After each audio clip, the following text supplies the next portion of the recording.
mga tao na yan, ay pagpapalain niya. Kaya mga kaibigan, sabi nga sa ang ginto man ay inadalisan para malaman kung talagang totoo, kaya hindi naman ang pananampalataya ay hindi pa sa ginto. Ay dadalisayin din para makita kung tapat tayo. Kaya patatilit lang tayo. Dahil ang manatiling tapat hanggang bukas, siya ang makakatanggap ng mga pagpapalang bango mula sa ating Panginoon. Ay sa gawin ito, bago tayo mag-start, manalangin po tayo. Panginoon, napakabuti mo sa may buhay, wala nang katulad. Sapagkat hanggang ngayon, buhay na buhay ka sa aming pusong isipan. Kaya wala kaming kapaguran para purihin ang iyong pangalan, Spirit preaching, paghayo. Panginoon, ay patuloy namin ginagawa ito. Sapagkat ito na po yung buhay namin na galing sa inyo. Gagamitin namin ang buhay na ito na maparangalan ka sa mundo nito.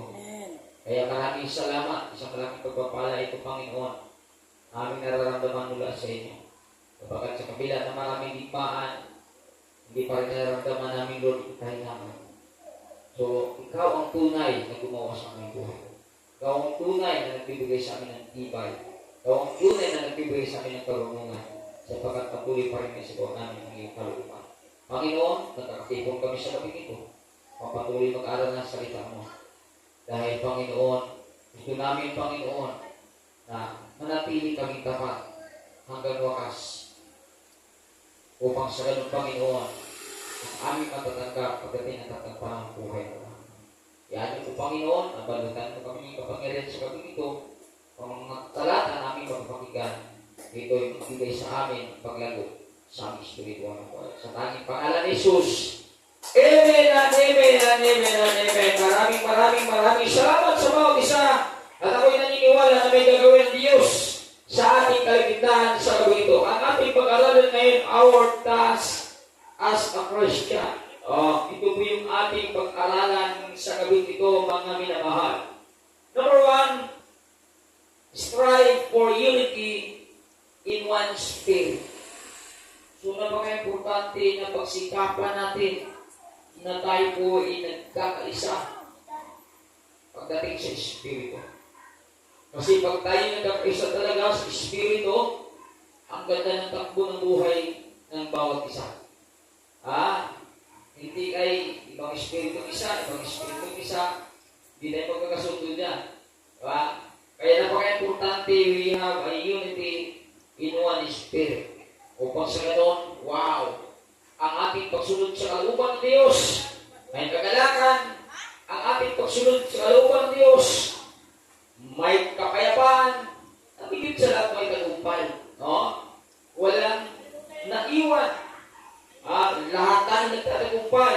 Nagkakaisa po tayo sa Espiritu.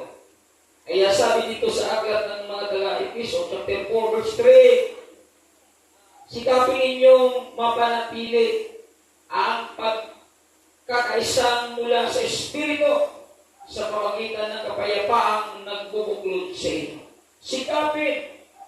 So, from the word sikapin, mayroon ka talagang desire na panghawakan yung salita ng Diyos para mapanatili ka na makikipag-isa doon sa banal na Espiritu na mayroon ka na ito'y galing sa Kanya. Sapagkat tandaan po natin, ang isang tao pag hindi nagsisikap, pwedeng makawala po tayo sa pagkikilos sa Panginoon. Pwedeng maghihina po ang tao. Pwede po tayo na madaya. Pwede po tayo malinlang. Kaya pagsikapan po natin na ang ating espiritu ay laging ganado upang ang ating pag-isa ay hindi mawala. Patuloy tayo na magsaliksik sa salita ng Panginoon. Patuloy tayo mag-aral ng salita ng Panginoon. Sapagkat ito ang napaka-importante gawin ng isang tao na nagipag-isa pagdating sa Espiritu. We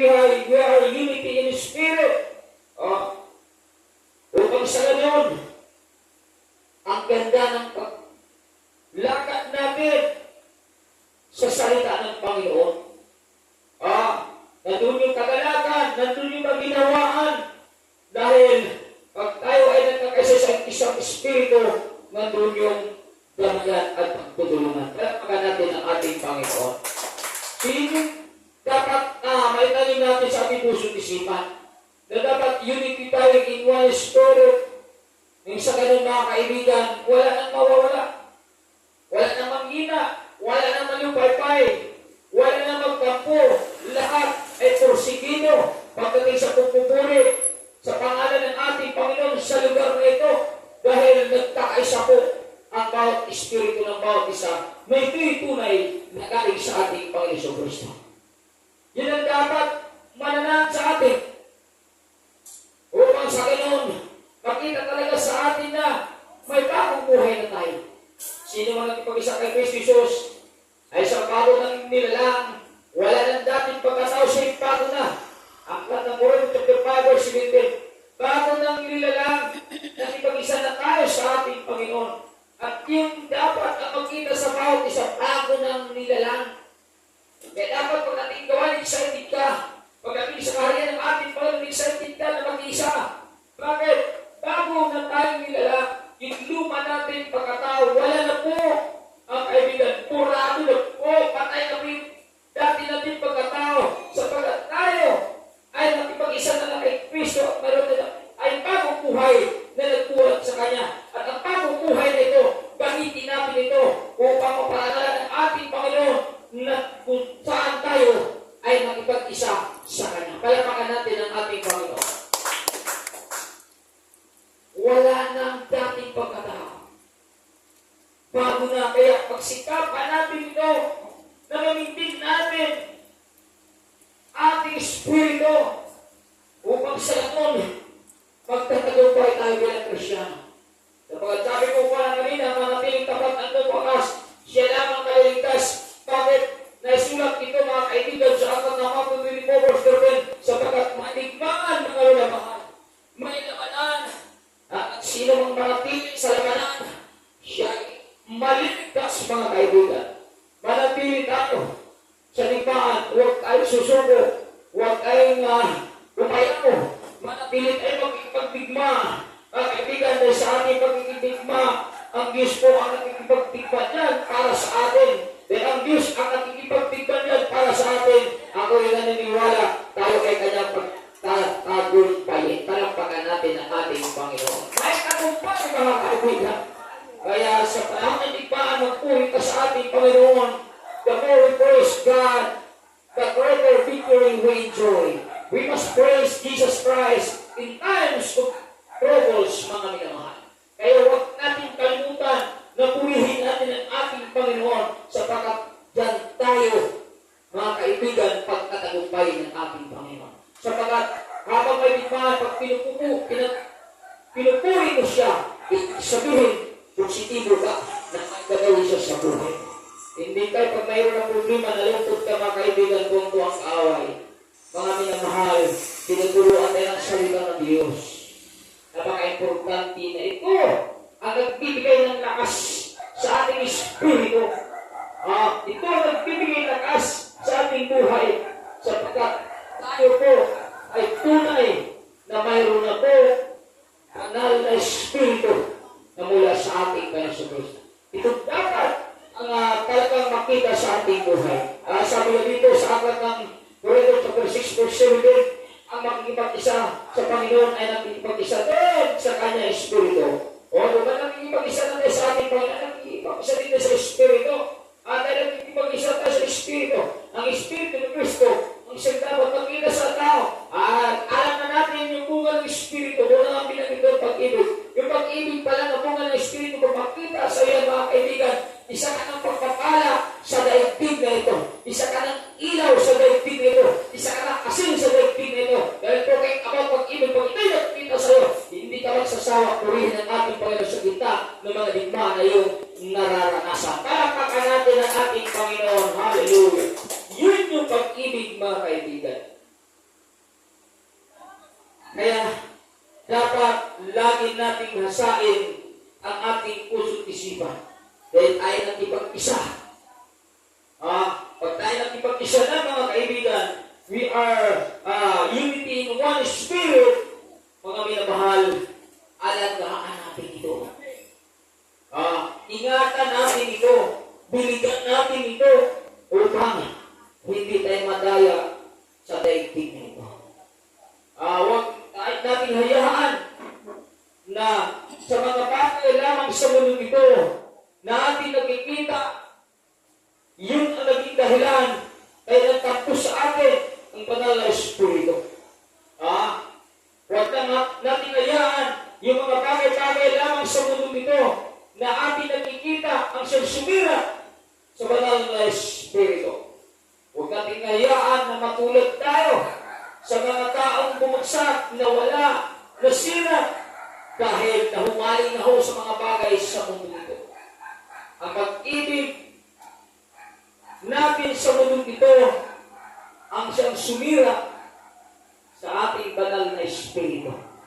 Kaya huwag natin ibigin ang mga bagay sa mundo ito upang hindi magtampo sa atin banal na Espiritu at patuloy pa rin tayo na mag-isa sa gawain ito. Kasi once mawala sa atin yan, may mga panahon na hindi ka na maging aktibo, may mga panahon na nagdududa ng anilangan ka na, may panahon na tatamarin ka na, may panahon na nagtatampo ka na. Bakit? Wala na sa'yo, wala na kapangyarihan, wala na mingas ang buhay mo. Dahil baka nagtampo na ang banal na Espiritu, baka nahumaling ka na sa mga bagay sa mundo ito. Tandaan po natin mga kaibigan, ang kalaban natin sa mundo nito, yung mga bagay na ating nakikita. At yung mga bagay na gusto nating makuha. At yung mga bagay na gusto nating makuha, baka yun ang ating pinapriority. Baka yun ang ating iniibig.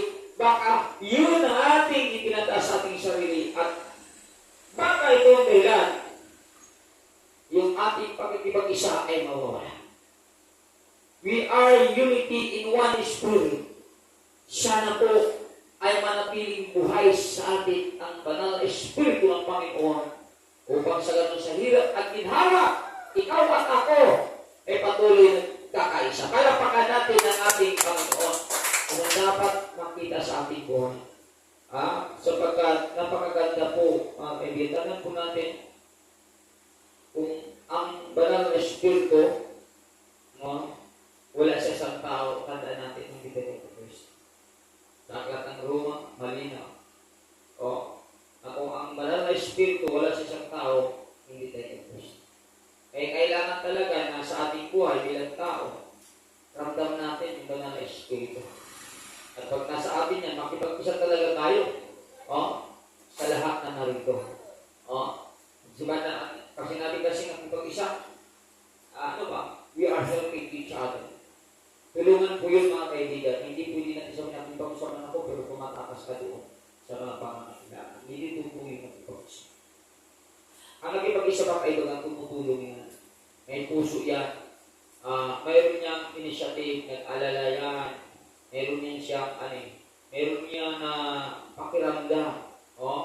Mayroon niya siyang conviction ka. Kasi yun yung dalaw ng banal na Espiritu. Tumutulong, hindi maayaw, patuloy na kung saan talagang nagbibigay ng atensyon dun sa gawain ng ating Panginoon. We are unity in one Spirit. Hindi nagpabaya ang banal na Espiritu. At dahil po natin, hindi po nagpabaya yan. Lagi tayong kinausap, lagi tayong kinukunuhin sa mga panahon na may pangangailangan ang kaharian ng ating Panginoon. Kaya dapat, kaya nga sabi ko, pagsikapan, nandun malinaw, pagsikapan. So, pero sikapin ninyo na nanakilo, di ba? Kasi pwedeng mawala sino nga, lagi ko sinasabi sa inyo, nung nawala kay Haring Saon, di ba? Gumawa siya ng mga bagay ng ibang gantay. Gumawa siya ng ibang paraan. Ibig yung sinabi ng Diyos ang gawin. Hindi niya ginagawa. Ginawa niya gusto niya. Ilakaran niya. Natutuwa niyo sa kanya. Yung pala, yun po yung hudyat na mawala sa kanya na Espiritu. Espiritu. Kaya ano nangyari? Nung wala pa na doon, nagpapaliw siya. Kaya tinutulong na siya, biruin mo, pinakanak niya 2 beses, sino-sino din. Tinutulungan na nga siya eh. Siya nga itong itinutulungan. Siya pa itong may kanang pakain ang tumulong sa kanya. Grabe. Napakasama ng Espiritu niya eh. Bakit nangyayari sa kanya yun? Lumabag lang siya. Hindi niya naalagaan.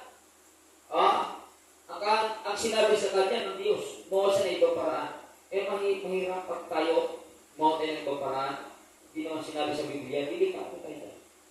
Yung mga dahilan natin, wala naman sa Biblia, delikado tayo dyan. Kaya sa aking sinasabi, mag-ingat tayo. Kasi kung ating mga ancestor, hindi natin kusinti ng Panginoon, sino ba tayo para kusinti? Kaya mag-ingat po tayo mga kaibigan. Gusto natin, laging nagniningas ang banal na Espiritu, at hindi tumawala sa atin, gawin natin kung ano mandato ng God's Spirit. Diba? Pag ginawa kasi natin yung mandato na yun, ibig sabihin, nagniningas banal na Espiritu.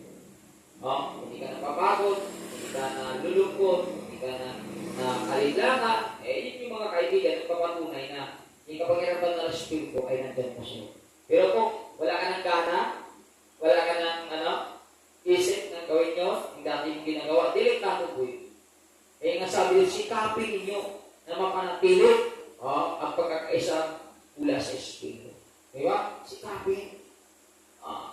Nag-isa tayo dito, sikapin natin, baka pag hindi natin sinisikap, baka mawala.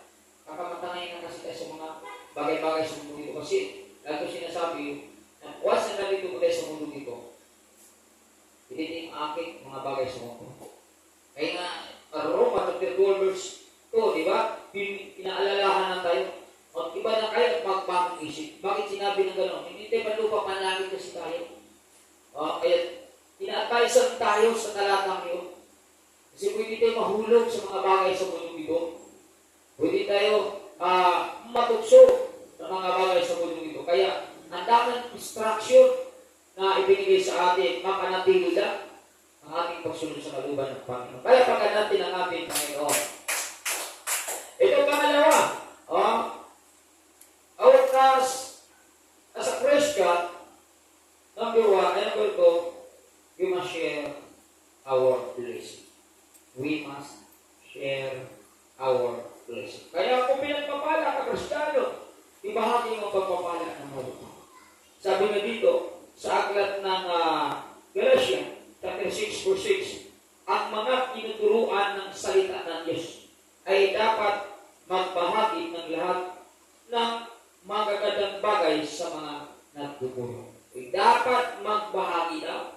Biruin mo, ang mga tinuturuan ng salita ng Diyos ay dapat magbahagi ang lahat ng magagandang bagay sa mga nagtuturo. So, biblical mga minamahal. Kaya dito sa God's Freedom, kung bakit may love gift, ay yun po, ito talaga, yun ay ating nilalamahan. Diba? So, dapat magbahagi tayo ng mga dagbagay sa mga taong nagtuturo sa atin. Diba? Ito ay biblical. Kaya kung sinasabi dito, at kung ginagawa natin dito, ay may kakibat ng pagpapala ito. Kaya sabi nga sa aklat ng Genesis, ng Diyos kay Abraham, ang sa'yo magpala ay aking pagpapalain. Ngunit ang sa'yo magsumpay, aking susumpay. Biblical, mga kaibigan. Kaya pag pinagpapala natin ang lingkod ng Diyos, ay pagpapalain talaga tayo sapagkat ito'y ang nagsalita. At alam naman natin na lahat ng kasulatan ay kinasihan ng Diyos. Diba? Timothy chapter 3 verse 16, pangalawa, lahat ng kasulatan, kinasihan ng Isya. Pag naisulat dito at ginawa mo, sigurado, mag-aani ka talaga ng pagpapala. Siguro, ginagawa natin Kaya nasabi dito, sa aklat ng Matthew, chapter 10, verse 42, tandaan ninyo, ang sino mang magbigay ng kahit isang basong malamig na tubig sa isa sa mga maliliit na ito, dahil sa siya'y alagad ko, siya'y tiyak na katanggap ng gantimpala. Biruin mo, isang baso lang, isang malamig isang baso ano lang, malamig na tubig. Pag ibinigay mo doon sa alagad ng Diyos, at sabi niya dahil ito ay alagad ko, kaya natatanggap ka ng gantimpala. Isang baso lang ng malamig na tubig ibibigay mo. O sa lingkod ng Diyos, siya natatanggap ka ng gantimpala. Kaya mga kaibigan, kung pinagpapala na tayo, ibahagi natin ang pagpapala na mayroon tayo. I-share po natin. Nakita natin na kinakailangan na lagipan natin si pastor. Pwede natin lagipan niya para hindi malungkot natin. Diba? Ito, Biblia nagsasalita dito. Kaya uso dito yung lagay dahil nasa Biblia yan, mga minumahal. Diba? Tingnan natin, nangangaral na tayo ng mabuting balita sa lansa, Mr. Prince. Bakit nakakatanggap tayo ng blessing, pinasya? Nasa Biblia, kung nagbibigay din sa iyo yan, yung mga tao na mayroong kaugnayan sa ating Panginoon. Kaya pag may ibinigay sa labas, huwag mong talagyan. Sapagat ang nagbigay niya, may pananampalatayang kaugnayan sa Panginoon. Mayroon silang talata na pinangahawakan tulad na ating pinag-aralan ngayon. Isang basong tubig lang. Kung hindi tubig ang ibibigay, kung pira, ay mas malaki. Mas malaking pagpapala, di ba? Kaya nga, pag may nagbigay sa amin na naman, sasabihin natin, pero kung tayo mahingi, bawal yan. Wala pong manghihingi sa labas. Tayo lang ay tumatanggap kung may magbigay. Kasi pag may nagbigay, ibig sabihin kumilos at di sa ating buhay. Hindi ko makakalimutan ng mga aragan ni brother Brian doon sa may bigay. Bigay kami natin. Pinapay at saka pera. Diba? Sinong magbibigay? O kung walang nahipo, kung hindi kalagong dito. Kung hindi gumawa ang Diyos sa ating pangangaral. May nagbigay dahil gumawa ang Diyos sa ating pangangaral. Kaya napaka-importante na maunawaan natin ang talatang ito. Sapagkat biblical at dapat gawin talaga para mas lalo tayo pagpapahal. Isang basong tubig lamang na malamig, pag binibigyan mo ang lingkod ng Diyos, sabi niya, Jack, na kayo ay tatanggap ng gantimpala. Ito yung gusto natin, maranasan gantimpala. Pero, kinakailangan pala na mayroon tayong gawin ng mga pagpapala dun sa nagtuturo sa atin. Napaka-importante na isakuhay natin ang talatang ito. Palapakan natin ang ating Panginoon. Hallelujah! Kaya na dami sabi dito sa Aklat ng Gawa, chapter 20, verse 35, alalahanin natin ang mga salita ng Panginoong Jesus. Higit na pinagpala ang nagbigay kaysa tumapapa. Piruin mo. Totoo naman alam nga naman yan pinagpapala. Yung mga hindi nagbigay. Ba? Yung pinagpapala yung nagbigay. Diba? Bakit siya nagbigay? Dahil pinagpapala siya ng Diyos. Diba? Yung pagbibigay niya, iyan ay katibayan na dinigyan siya ng Diyos. At ay binibigyan siya ng Diyos, isinishare niya ang pagpapala na mayroon siya. Share the blessing. Tungkulin natin bilang mga Kristyano na magpala tayo sa mga tao na dapat at karapat-dapat pagpapalain na ginamit sa karya ng ating Panginoon. Sabi dito, higit na pinagpala ang nagbigay. So, giver ka, hindi ka pinagpapala. Totoo naman anan ko natin yung mga giver sa ating kapanahonan ngayon. Sila yung mga tao talaga na lubos-lubos sa pinagpapala. Kasi totoo ang Biblia. Kaya nga, mas maganda talaga mag-giver tayo. Kasi may gagawin talaga ang Panginoon. Pero yung tikong ng kamay, ay lalo nag-iira. Kaya mga kaibigan, Biblia po ang nagsalita. At pag Biblia ang nagsalita, kailangan ito'y ating paniwalaan. At pag pinaniwalaan natin ito, siyempre gagawin po natin. Dahil yung ginagawa natin, siya nagpapatunay na totoo ang ating pananampalataya sa talata. Pag ginagawa natin yan, siyempre balang araw, susubukin ka ng Diyos. At sa mga pagsubok, daluwagin sa'yo, nagtatagumpay ka, sa kadarating nyo, dati. Iba may labanan bago makuha ang pagpapala. Tandaan po natin sila Moises, bago nakapasok sa lupang pangako, hindi binigyan ng Diyos na para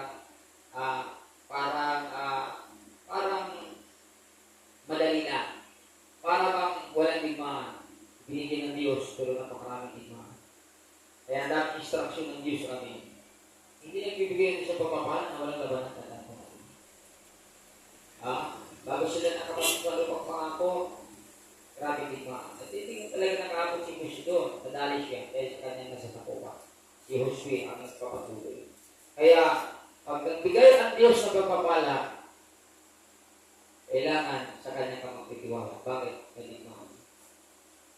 Sa digmaan dapat may pasabi. Sa digmaan, dapat gagawa ka ng paraan.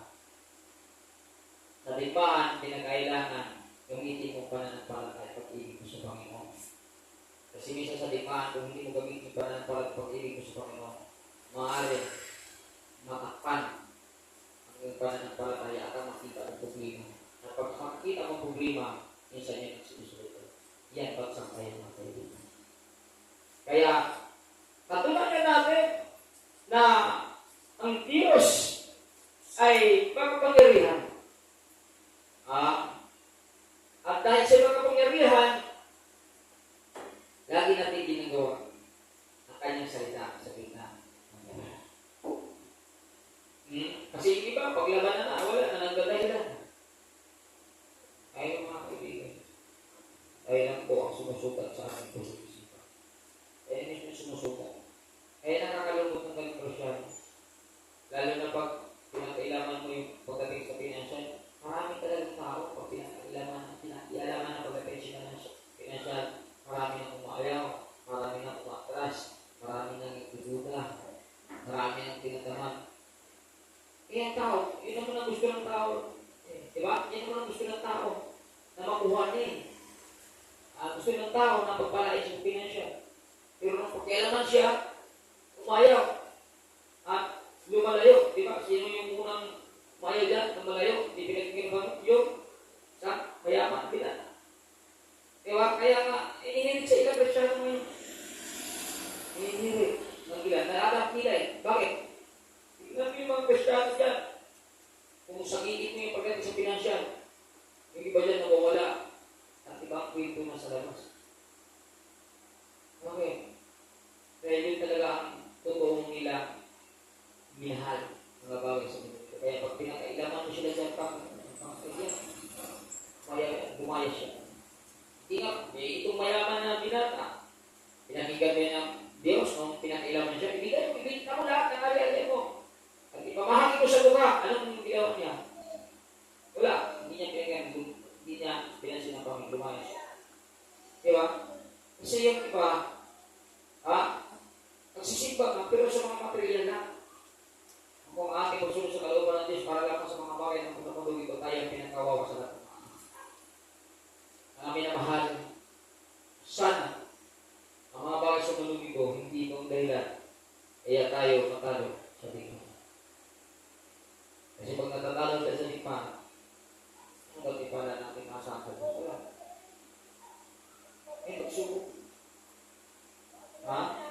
Kaya huwag natin kayaan na mawala tayo sa paglilingkod pagdating sa pagsubok. Kapag gano'n ang karaming pagsubok ngayon, nararanasan ngayon, ganyan din karaming pagkapala na makatakbo mula sa atin. Hindi kaya mga kaibigan. Hindi kaya na paghihambing ang mga pagpapala na darating sa atin dahil sa mga pagsubok na ating nararanasan. Pagkatapos niya may pagpapala. Kaya is ka. Magtiwala ka lang sa Diyos. Purihin mo lang ang Diyos. Magbigay ka pa rin. Mag-tithes ka pa rin. Mag-alog ka pa rin. Mag-love gift ka pa rin. Tumulong ka pa rin kahit wala ka. Dahil gusto mong ipasa ang laban na mayroon ka. Kasi pag ayaw ipasa, magdahilan ka talaga. Pero gusto mong mag-ipasa, gagawin ka na pa. Kung may paraan, kung may gusto, may paraan. Kung ayaw, may dahilan. Kung gusto natin na may pasa ang salita ng Panginoon, gagawa ka ng paraan. Diba? Pero kung ayaw mong ipasa, may dahilan. Itagod mo tayo mga kaibigan. Hindi naman kayo tinuturuan ng Diyos na magdahilan ka kung may dimaan. Kaya maraming instruction ng magpakatatag ka, magpakatibay. Kapag ang iyong kaaway ay ang demonyo, umalipit-alipit, umahanap ng masisira. Pero ito, kaya tapos siya, humahanap ng masisila, ay pinalalahanan natin ng Diyos, sabi niya, magpakatatag kayo at magpakatibay. Ano magagawin ng mga tao na gusto magpakatibay? makatatag ang pagkakatiban. Kasi siyempre, lagi active sa kalit ng Panginoon, lagi active sa pagbabasa ng Biblia, lagi active sa panalangin, lagi active sa magsisimba. Dahil gusto natin magmatibay eh. Gusto natin mahasa ang ating puso't isipan pagdating sa salita ng Diyos. Eh, kung hindi natin kayo, sabi natin sa magpakatibag-bantay kayo, magpakatibay, kung wala tayong ginawa. Pinakalawang na ating pananampalatay, pag kinatapit ka naman. Pagsubok, wala. Tulala ko tayo. Kaya talo na. Eh, pagkatay sa Diyos, matatalo naman din pala tayo. Di ba nakakalawag ng gano'n? Nag-ilipid ka sa Diyos, mas matalo ka. Sayang yung puyat mo magbabasa ng Biblia. Sayang yung puyat mo sa panalangin. Sayang yung puyat pagsimpa mo. Natalo ka pala. Eh, grabe yun. Parang nakakalungkot.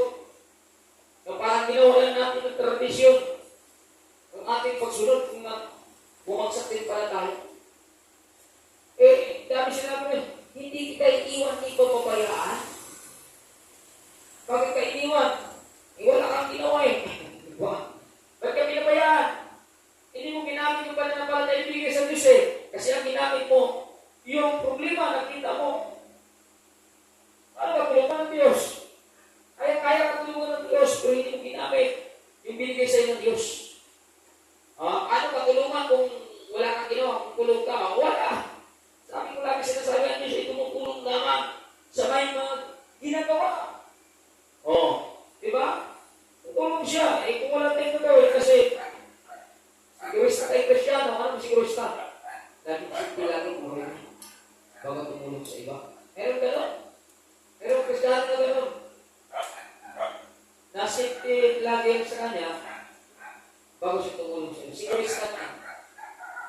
Mga kaibigan, magandang klaseng tao, wala pa rin nabalatay sa Panginoon. Sabi ka sa Biblia, sa Panginoon, mas malaga niya hindi ba?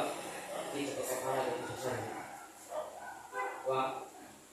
Ganun pinuturo. Pero kung wala naman tayo talata, hindi tayo nagkakawad sa presensya niya, eh, maaaring unahin mo talaga sarili mo bago yung iba. Diba? Bakit ako magbigay? Di ako kumain. Diba? Eh, kumpir mo talaga eh. Ngayon din lang, nasabi ka sa aklat ng Matthew 6:33, bigyan nyo na halaga. Diba? Ipalipasan yung people sa salita ng Panginoon, pagdating na hamunan, nakatulala na lang binisan sa sarili niya. Tayo na mismo. Sumusugat sa ating puso. Kaya napaka-importante mga kaibigan na dapat alalahanin natin ang mga itinuturo sa atin. Huwag natin hayaan na matalo tayo. Hindi tayo pamundo, padlagi tayo. Kung ginamit ang mga bagay sa mundo ito, para ibagsak at tumawa ka, hindi ka pa lupa paglagi ka. Kung ginagamit ang mga bagay sa mundo ito para talunin ka at tumawa ka, ay hindi ka pa lupa paglagi ka. Kaya kung gamitin ang mga bagay sa mundo ito para tayain ka at tumawa ka, ay hindi yan ang gusto mo, mga bagay na pagkakas. Kaya mga kaibigan, sana sa ating mga Kristyano, na tunay, pinananahan naman ng Espiritu. May meron mga digmaan pagdating sa pinasya, alalahanin natin ang ating pinasya. Mayroon siyang hinihiling sa gitna ng kawalan. At dapat natin ma-overcome upang tutugod siya sa ating mga pangangailangan. At kung itago natin yan, sigurista tayo. Kaibigan, tayo na mismo sa ating sarili. Napaka-importante sa isang Kristiyano na we are giver. We are generous in the kingdom of God. Kasi bibili ka yan. Kung ibigay niyo yung halaga, at kasunod awang ipakalog niya lahat ng mga diba? Minsan hindi kasi natin nagawa. Bakit? Kasi alam natin, pag ibigay natin, tayo ay nawawala. Kamo. Ibigay mo ito, Panginoon. Ako tuloy, nawala, nakulog ako. Isip ko yan. Parang wala ka namang tiwala sa Diyos na nangusap sa'yo para ibigay mo sa harian niya. ng mga bagay-bagay para isa ng Panginoon ng kanyang table. Pag ang Diyos ang humingi, mapalit ka. Bakit? May pag-impact na pagpapala niya. Pero pagka ang humingi, kawawa ka. Pero pag Diyos ang humingi, mga kaibigan, dapat bumungdag at bumungso. Kaya kayo kapalit na. Ako nga, nantay ko nga, Lord, kailan ka kaya mangingi sa akin? Kasi wala akong bigay. Lord, kailan ka kaya mangingi sa akin? Wala ka naman pera, kaya hindi kayo. Kaya, sa ating mga Kristiyano, tatandaan po natin na maraming ginamit ng Panginoon para sabihin ng ating pananampalataya sa Kanya. Para tignan kung totoo pa talaga dahil sa iba tayo sa ito. Ang kaibigan na pagkasarap na paglingkod sa Panginoon kung naunawa talaga natin na sa ito. Pero pag hindi natin naunawa, ang hirap. Ang hirap. Kaya, napaka-importante na maintindihan natin ang kanyang hiningi. Totoo naman ay, sa madaling salita, hindi naman talaga hiningi niya yan eh. Sinubok ka lang. Kung ibahagi mo ba yung pagpapala na mayroon ka. Kaya, pero yung iba, ayaw talaga. Bakit kaya? Ay kulang sa presensya ng Panginoon. Hindi natin masaling kilala ng Panginoon. Kaya gusto ko makilala natin ng Panginoon. Para hindi talaga tayo magbubuga, pag-alilangan sa pagtulong sa Kanya. Pero kung hindi natin kilala kasi, kahit sino naman. Hindi ka pwede magtiwala eh. Hindi ka kilala. Si Ryan tayo, magtiwala kaya kay Marlon. Hindi kilala niya si Marlon. Pwede. Sabihin ni Marlon, Ryan, Brad, mayroon na cellphone. Wilang ako sa amin. First time na makita, so kilala. Magpahiram pa si Ryan. Hindi, ano magpahiram sa'yo? Diba? Hindi mo kilala eh. Pero pag kilala mo, ayaw kayo. Kahit hindi mo din sa uli yan, kilala mo eh. Diba? Sana ganun po, kilala natin sa Panginoon. Panginoon, kung ano mangingi mo sa akin, ibigay ko sila. Ay kilala. Pero yung iba, wala, tumatakas, kumaayaw. Puso ko sa bakit pa kami. Mga kaibigan, hindi ka. Sabi dito, higit na pinagpakala ang nagbigay. Paano ka mang magbigay? Paano ka mang magbigay sa Diyos? Hindi mo siya kilala ng Diyos. Diba? Hindi ka tawag ko yun. Paano ka magbigay din sa mga labas? Ba? Hindi mo kilala ang Diyos. Diba? Yung mga tao, ako, malimit ako din pag nagmuntong maraming mga anak. Nagbibigay talaga ako. Mayroon ako. Ay paano yung tinalagit ko? Dating sa satellite kasi maraming nagbibigay siya. Nagbibigay talaga ako. Kasi kilala ko ang Diyos. Pero kung hindi ko kilala ang Diyos, bibigay niya. Kung kilala ang tao niya. Pero mo siyang kilala. Mapalat ang pinagpapalang nagbibigay.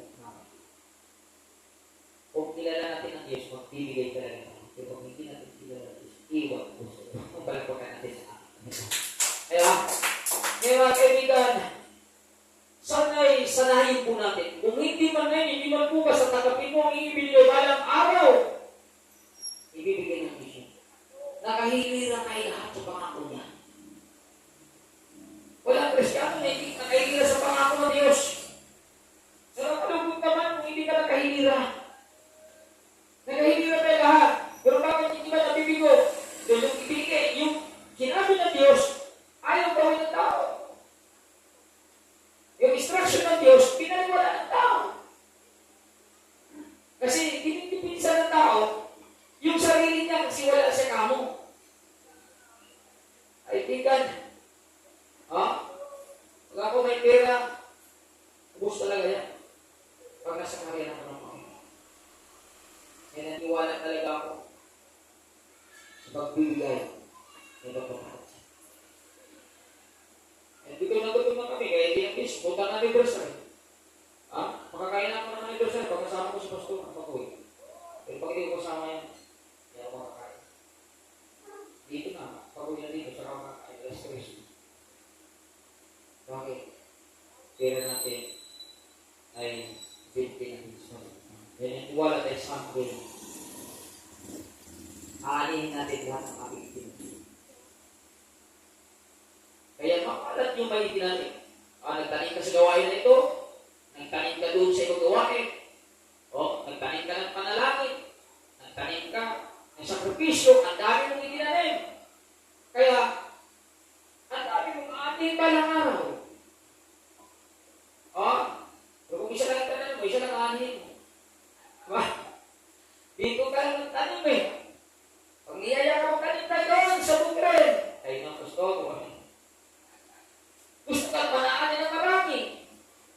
Ayaw mo magbigay ng oras sa iba. Kasi nagdadahilan ka. Lalo na sabihin na wala kang pira na kawawa ka dyan. Nag-respecta, hindi uso yan. Yung mga pira na gano'n. Kaibigan. Ang sarap mamuhay. Ang sarap magpuri sa Panginoon pag kilala mo siya.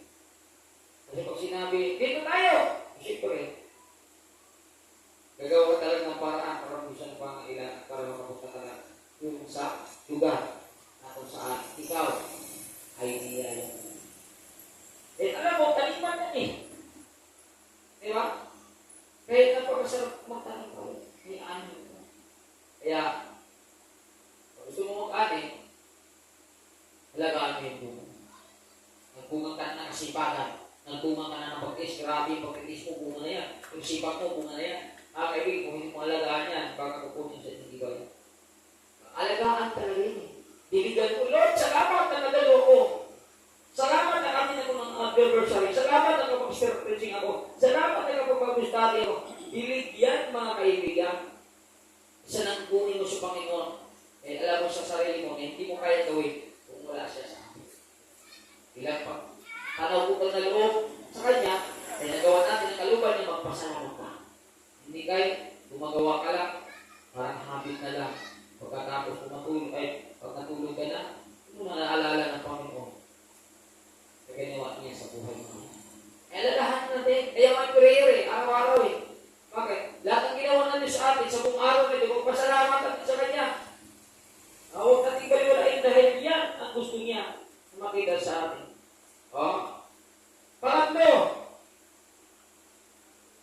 every day, the good work. So, ito kaya natin yung mabubuti. Sabi dito, verse 7, alalahanin niyo ang mga namumuno sa inyo na nagpahayag sa inyo ng salita ng Diyos.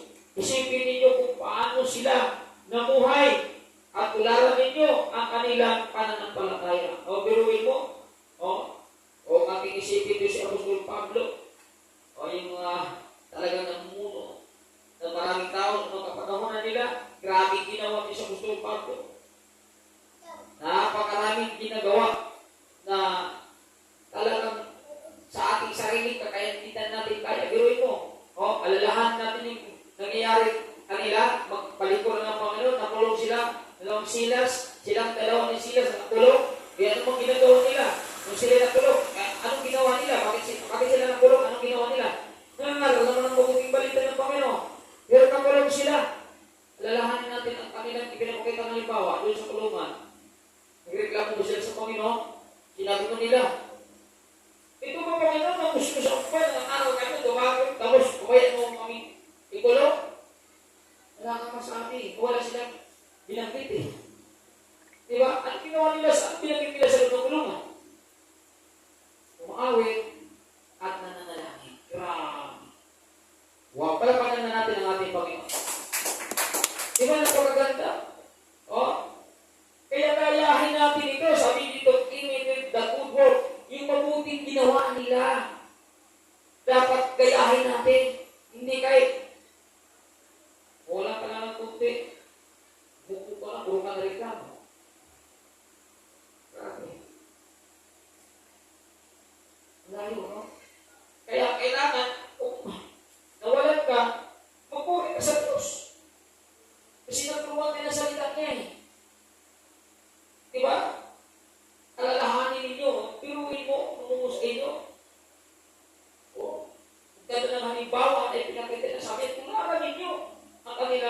pananampalataya. Sino sa ating kapanahon na ngayon, pag nakulong, nagpupuri sa Panginoon sa loob ng kulungan. Iwan ko lang, yung ilang Kristiyano, hindi nga nakulong, nandito sa Malaya, hindi nakulong talaga kamo. Nawala ng pinansyal, ang dami na nasabi na hindi maganda. Bagsak na tayo. Kaya ang daming itinuturo sa atin. Kasi ito talaga dapat natin gawin bilang tunay na pinananahan na banal na Espiritu ng ating Panginoon. Kasi ang banal na Espiritu ng Panginoon na sa ating may kakayahan yan. Pero bakit pagdating sa ating may problema na wala na sa kakayahan natin? Dahil ginamit natin sa sarili natin Espiritu. Ginamit natin ang sarili pananampalataya. Kung pinagkaluban natin ang pananampalataya, pinagkaluban natin ang mga Espiritu. Ang problema, hindi natin ginamit ang sa Kanya. Ginagawa ka ng atin. Kaya, napapanik ka na. Pag may lumating na digmaan, at ang mga nang iisip na hindi mo kaya. Bagsak ang isang Kristiyan. Ang kaibigan may Diyos. Wala siyang pagkukulang sa atin. Binigay ng Diyos na. Sana po maintindihan natin. Nang ipinapakita sa atin ang ating mga ninuno, ay dapat natin tularan upang hindi tayo manghina at magkatagumpay tayo sa atin. Kaya nga tayo nag-aaral ng salita ng Diyos kung lumako, lumibay at magkatagumpay. Hindi kayo nag-aaral ng salita ng Diyos pagdating ba, lumipay at nawala. Ang kami na mahal ni Diyos Kristo ang itinuturo sa atin. Sayang po. Kaya sabi nito, even the good work, kayahin natin ito, tularan natin ito. Sapagkat yan ay talaga ipinapagawa sa atin ng Panginoon. Diba? Kasi sa panahon, bigla puri ka sa pagkanya, ibig sabihin na sa iyo ang Panginoon ng Diyos. Hindi na bigla puri ka sa Panginoon, nasa iyo ang Panginoon ng Diyos. Kasi nagawa mo yan. Pero kung sa pakitigmaan, nagreklamo ka, nag-alburuto ka, wala ka Panginoon ng Diyos. Ikaw, yung mga pinapakita mo na pag-alburuto, mismo nagpapatunay na wala sa iyo ang Panginoon. Kawawa ka ng pasa. Pero sa panahon ng digmaan, pag nagpuri ka sa Kanya, naglilingas ka sa paglilingkod. Kung paglilingas mo, pagpupuri mo sa Kanya sa gitna ng digmaan, ibig sabihin mo sa iyo ang Panginoon. Napakaganda ang ganun magpipagpapala. Hindi ka puro reklamo, alburuto. Sinasabi niya hindi maganda. Hindi ka papatunay na wala sa akin. Tinuruan tayo, inaalalahanan tayo, inaalalayan tayo. Lahat ginawa na ng ating Panginoon sa Kristo. Eh dapat ipaglaban na Kristo upang magtagumpay. Palapagan natin ang ating Panginoon. Ito kasi ito yung ginawa ni Pablo. Napakakandaan kanya pinapakita dito. Na dapat talagang gayahin natin. Ito dapat tungkulin natin. Ito tungkulin natin na dapat natin gayahin yung pinapakita ni Apostol Pablo sa aklat ng Corinto chapter 10 verse 33. Sabi dito, salit, tularan ninyo ang ginawa ko. Sabi ni Apostol Pablo, salit, tularan ninyo ang ginawa ko sa gitna ng digmaan, kawalan. Tularan ninyo ang ginawa ko. Anong ginawa niya? Sinikap kong magbigay kasiyahan sa lahat ng tao sa bawat ginagawa ko. Pero anong pagsisikap na kanyang ginagawa? Sinisikap niya na sa bawat ginagawa niya ay makapagbigay siya ng kagalakan sa mga tao. Wow! Ang ganda ng puso ni Apostol Pablo. Yun ang kanyang talagang desire sa kanyang buhay. Ang ganda kanyang ipinapakita dito.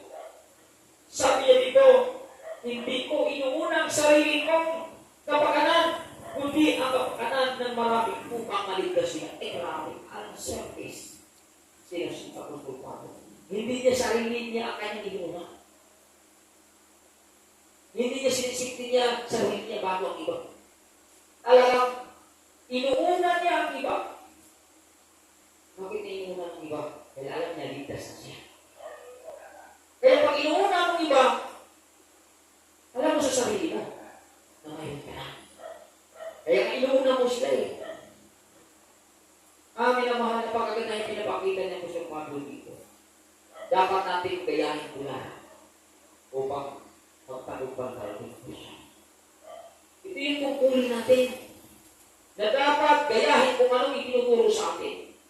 Tularan kung anong itinuturo sa atin. Dahil pagkatularan natin ito sa may Kristiyano, ang totoo kay Kristo. Palakpakan natin ang ating Panginoon. Amen. Kaya maraming salamat sa bawat isa at kung bagay natin pinag-aralan ngayon, nawa, mayroon tayong napulot na pagkatang-aral sa Panginoon. Lahat po tayo tumayo kung manalangin sa pagkatapos sa kawain ng ating Panginoon. Yes, Lord, hallelujah.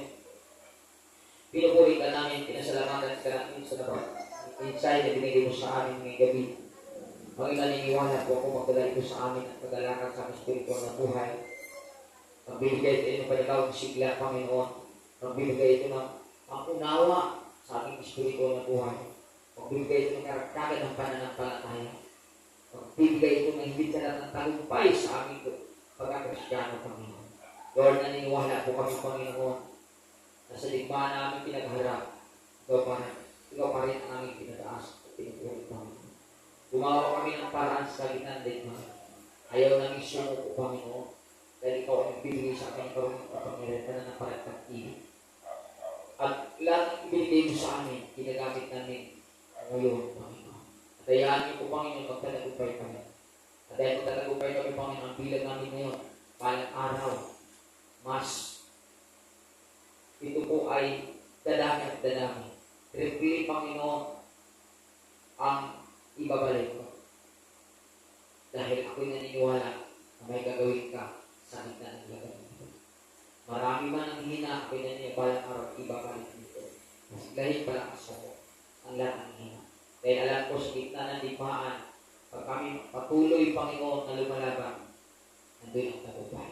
Walang digmaan, Panginoon, na hindi kami magtatagumpay sapagkat kung aming pananampalataya, ikaw ang ipagbigma ito para sa aming buhay. Tatatagin mo lang kami sa digmaan ito upang manatili kami tapat ang pagbukas, Panginoon. Dahil anumang katapatan mayroon kami, anumang kagalakan na mayroon kami ngayon, ito'y maling sa inyo kami. Kaya lubos kami ng papasalamat sa lahat ng ginawa mo sa amin. Kaya kami ay narito. Hayaan niyo po, Panginoon, na ang bawat isa na narito, anumang pangangailangan ng bawat isa, please, ipagkaloob. Pagpapala, physical, spiritual, financial, material, na huwag patuloy magkikita sa bawat isa upang makapamuhay siya lang sa mundo ito, punong-puno ng kagalakan. Maraming salamat, Panginoon, at hayaan niyo po ang bawat isa ang samantala na uwis ng tahanan. Ingatan mo na at kabayan sa daan, makakapinig ka sa bawat tahanan. Lord, talugan nawa at nakabing nawa. Maraming papuri at salamat sa bawat pagkakila sa tanging pangalan ni Jesus. Amen, amen, amen, amen, amen. Maraming salamat. No? Bukas, pagkatay ng anniversary sa sukat, at bukas ang